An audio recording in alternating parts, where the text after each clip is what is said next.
Marvel cinematic universe दुनिया की सबसे बड़ी मूवी फ्रेंचाइज है और कोई भी सिनेमैटिक यूनिवर्स को जो चीज़ जोड़ के रखती है, जो चीज़ इसे कनेक्टेड बनाती है, और वो है टाइमलाइन। हर एक मूवीज़ के बीच में जो टाइम होता है कि ये मूवी की स्टोरी पिछले मूवी की स्टोरी से कितने टाइम के बाद में सेट है या तो उससे पहले सेट है, इसको बोलते हैं कंटिन्यूटी ऑफ टाइमलाइन। तो मार्वल सिनेमैटिक यूनिवर्स में 23 फिल्म्स अब तक निकल चुकी है, आयरन मैन से लेके स्पाइडरमैन फार फ्रॉम होम तक। फिलहाल स्पाइडरमैन फार फ्रॉम होम तक जो टाइमलाइन था वो कैसा था, और इसके बाद में जितनी भी मूवीज़ आने वाली है, चाहे वो ब्लैक विडो हो, चाहे वो शैंग-ची हो, इटर्नल्स हो, स्पाइडरमैन नो वे होम हो, ये सारी मूवीज़ एवेंजर्स एंड गेम के बाद में कौन से टाइमलाइन में फिट होगी, मतलब इन सारे मूवीज़ के बीच में कितना टाइम डिले होगा, ये सब की स्टोरीज़ कहाँ कहाँ कौन से टाइम पे सेट होगी।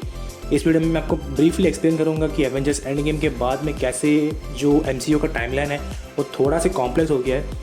और वीडियो का एंड ज़रूर देखना अगर आपको मालूम करना है कि जो टाइमलाइन है वो कैसा है। तो चलिए शुरू करते हैं। एमसीयू का जो टाइमलाइन है वो एवेंजर्स एंड गेम के बाद में कॉम्प्लेक्स तो हो ही गया, लेकिन अगर हमें समझना है कि एवेंजर्स एंड गेम के बाद में जो टाइमलाइन था वो कैसा है, तो हमें स्टार्ट करना होगा अवेंजर्स इन्फिनिटी वॉर से। अवेंजर्स इन्फिनिटी वॉर जो टाइम पे रिलीज़ हुई थी वही टाइम में भी उसका एक्चुअल मूवी का टाइम भी सेम था, जो रिलीज जो टाइम था रियल लाइफ में भी और जो मूवी के अंदर था वो सेम था, मतलब मिड 2018 जो कि मूवी का टाइम था। और मिड 2018 में ही इन्फिनिटी वॉर का जितना भी हमें दिखाया गया था वो सब या तो एक दो दिन के अंदर ही हुए हैं और मिड 2018 पे सेट है। एवेंजर्स इन्फिनिटी वॉर के एंड में भी हम तो वहीं पे थे, जो टाइम मिड 2018 था उसी पे थे, लेकिन एवेंजर्स एंड गेम उसमें 5 साल का जो 5 ईयर्स का टाइम जंप हुआ था, उसके बाद में जो टाइम जो एवेंजर्स एंड गेम का फाइनल बैटल था वो पिछले जो इन्फिनिटी वॉर का टाइमलाइन है उसको 5 साल आगे लेके गया। और टोटल जो अभी जो इन्फिनिटी वॉर के बाद एंड गेम में जो फाइनल बैटल हुआ वो फाइनल बैटल एक्चुअल में हुआ था मिड 2023 में, मतलब इन जो एमसीयू का टाइमलाइन है उसमें मिड 2023 में हुआ था एवेंजर्स एंड गेम का फाइनल बैटल। तो यहाँ से शुरू होती है हमारी एवेंजर्स एंड गेम के बाद का टाइमलाइन, जो भी होगा वो सब होगा मिड 2023 के बाद। कुछ एक्सेप्शंस भी है इसमें। एवेंजर्स एंड गेम के बाद में जो 23rd मूवी थी वो थी स्पाइडरमैन फार फ्रॉम होम, जो कि सेट था समर 2024 में। एवेंजर्स एंड गेम के बाद जो कि एवेंजर्स एंड गेम था मिड 2023 में, उसके बाद का जो अगला साल का समर हॉलीडेज़ है उसमें सेट हुआ था स्पाइडरमैन फार फ्रॉम होम, जो कि है समर 2024 में।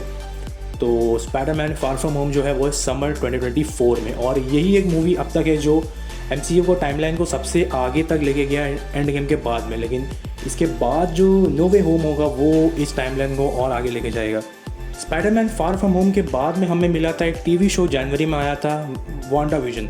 तो जो ऑफिशियल रिपोर्ट है कि वांडा विजन का टाइम कब सेट हुआ है एमसीयू में, वो है 21 डेज आफ्टर एंड गेम, मतलब 3 हफ्ते पार हो चुके हैं एंड गेम का जो टोनी स्टार्क का फ्यूनरल था उसके बाद से 3 हफ्ते हो चुके हैं। उसके बाद में जो वांडा विजन का स्टोरी है वो शुरू होता है एमसीयू में सेट है, मतलब कि हम इसे अराउंड मिड 2023 ले सकते हैं। बस 21 डेज है तो मिड 2023 लेना तो सेफ होगा। तो वांडा विजन का स्टोरी जो है वो है मिड 2023। इसके बाद आगे बढ़ते हैं falcon and the winter soldier पे। Falcon and the winter soldier का ऑफिशियल रिपोर्ट्स में कहा गया था कि ये जो टीवी शो है वो सेट था 6 महीने बाद एंड गेम के, मतलब एंड गेम के 6 महीने बाद का स्टोरी है falcon and the winter soldier में। तो falcon and the winter soldier का जो टाइम है वो आता है लेट 2023 में, मतलब 2023 के एंड में, मतलब ये जो साल है 2023 है उसके एंड में फैल्कन एंड विंटर सोल्जर का जो स्टोरी है वो सेट हुआ। तो यहाँ तक तो ठीक है। इसके बाद देखते हैं, इसके बाद भाई हम सब का पसंदीदा लोकी, जिसका टीवी शो रिलीज़ होने वाला है जून 9 को। तो ये जो है ये थोड़ा अलग है, मतलब ये एक अल्टरनेट टाइमलाइन पे बेस्ड है। मतलब जो लोकी टेसरैक्ट से टेलीपोर्ट हुआ था उसके बाद में इसके साथ क्या हुआ पता नहीं है, जून 9 को ही मालूम चलेगा। लेकिन मैं गेस कर सकता हूँ कि ये एक अल्टरनेट टाइमलाइन पे इसका स्टोरी बेस्ड होगा। जो लोकी का जो स्टोरी है वो एक अल्टरनेट टाइमलाइन पे, जो एमसीयू का मेन टाइमलाइन है उससे हट के एक पैरेलल टाइमलाइन पे क्या पता लोकी का स्टोरी है वो प्ले होगा, पता नहीं, मालूम चलेगा जून 9 में ही, लेकिन शायद से एक अल्टरनेट टाइमलाइन ही हो सकता है। बढ़ते हैं लोकी के बाद ब्लैक विडो जो आने वाला है जुलाई में, वो रिलीज़ होगा। और तो कि ये हो सकता है 2016 से 2017, और ये प्री इन्फिनिटी वॉर है, प्रीक्वल है प्री इन्फिनिटी वॉर, मतलब इन्फिनिटी वॉर के पहले जो भी हुआ था ब्लैक विडो के साथ में वो ये फिल्म में दिखाया जाएगा। तो बस ये थी ब्लैक विडो की स्टोरी, जो कि सेट होगी प्री इन्फिनिटी वॉर से पहले और बेस्ड होगी 2016 से 2017 के आसपास में। नेक्स्ट हमें मिलने वाला है शैंग ची सितंबर में, जो कि होने वाला है फॉल 2023 के आसपास। मतलब फॉल बोलने से क्या है, फॉल बोलने से राउंड अबाउट लाइक जुलाई अगस्त के महीने में, मतलब जो भी है वो 2023 के साल पे, मतलब वांडा विजन और falcon and the winter soldier के बीच का जो टाइम है उसमें शैंग ची हो सकता है। क्योंकि मैंने रिपोर्ट्स पढ़ी थी, आर्टिकल पढ़ी थी, उसमें कहा गया था कि शैंग ची का जो मेन स्टोरी है वो एवेंजर्स एंड गेम के बाद में सेट होने वाला है, मतलब जो ब्लिप है उसके बाद में सेट होने वाला है। तो कुछ कॉल बैक्स भी हमें दिखाई जाएंगी शैंग ची में, कि जब मैंडरीन जब एंशियंट था, जब मतलब बहुत 500-400 साल पहले वो टाइम में जो मैंडरीन था वो कैसा था, वो सब तो कॉल बैक्स है। लेकिन जो शैंग ची का मेन स्टोरी है वो फॉल 2023 पे सेट हो सकता है। बढ़ते हैं आगे भाई, जो कि एकदम ही अलग है, जो है इटर्नल्स। अभी रिसेंटली उसका टीज़र निकला था, बहुत खतरनाक टीज़र है और ये एकदम हटके है। मतलब आज तक एमसीयू में ऐसा मूवी शायद निकला नहीं होगा, बहुत भयंकर रहेगा। और इटर्नल्स जो है भैया, वो उसका टाइमलाइन तो एकदम ही हिला पड़ा है। क्योंकि वो जो है, मैंने आर्टिकल में पढ़ा था 7000 ईयर्स से लेके प्रेजेंट डे एमसीयू तक जो भी हुआ है सब इटर्नल्स में हमें देखने को मिलेगा। इटर्नल्स का स्टोरी 7000 ईयर्स पहले, जो एमसीयू में 7000 ईयर्स पीछे से लेके प्रेजेंट डे एमसीयू तक में जो जितना टाइम है वो टाइम पे स्पैन है इटर्नल्स का स्टोरी। देखेंगे, बहुत मज़ा आएगा। नवंबर में आने वाला इटर्नल्स, देखें हैं कब क्या होगा। इसके बाद भैया फाइनली दिसंबर में जो मोस्ट अवेटेड एंटिसिपेटेड मूवी है ये साल की, स्पाइडरमैन नो वे होम।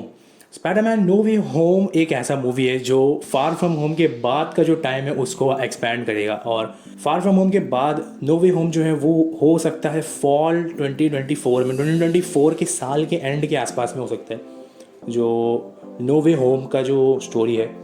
और इतना ही था इस मार्वल टाइमलाइन के पीछे मैंने जो बनाया है, वो आप शायद देख के समझ सकते हैं कि कौन सा मूवी कौन से टाइम पे बेस्ड है।